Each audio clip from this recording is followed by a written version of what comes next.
Pagpalang buhay, for today's video mga sis ay magre-restock ulit tayo. Syempre, kapag ikaw ay isang lash tech, lalo na kapag ikaw ay nail tech, unlimited ang iyong mga restock. Kailangan hindi ka mauubusan sis, lalo na pag ganitong December kasi mas dumadagsa ang mga client. So, ito ay in-order ko from Shopee. Ito naman para sa hair cap, para sa ating eyelash extension.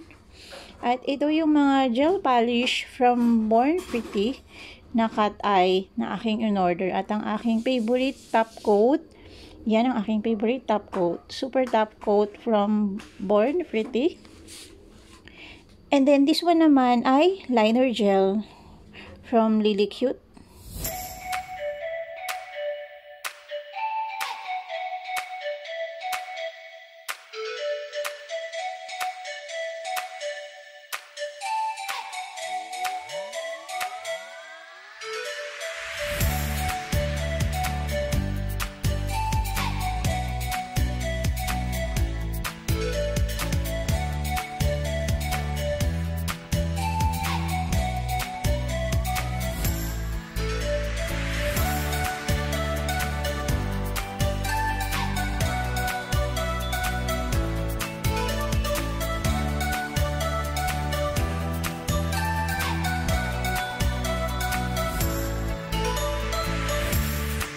Ito nga po ang ating gel polish remover na acetone from OMG at nasurprise ako kasi meron silang freebies na hair color.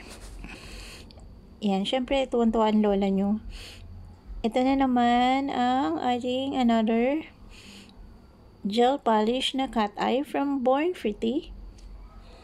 So makikita nyo yan, gagamitin ko sa ating video tutorial ng ating nails.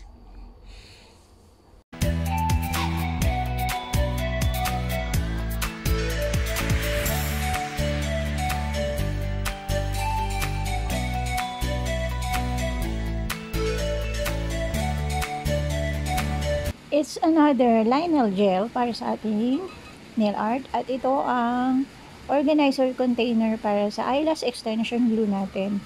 Medyo disappointed kasi ang liit ng aking nakuha. Hindi kasya yung aking glue. So, nakakalungkot. Pero anyway, cute pa rin kasi favorite color ko pink. Okay. So, this one, proceed tayo. Ito ay hand dress para sa ating nails. Para may patungan ng kamay si client. Ito ay acrylic, kaya cute na cute din ako. Gusto ko kasi ng white at clear para malinis tingnan. So, yun lang for today's video. Salamat sa panonood. God bless!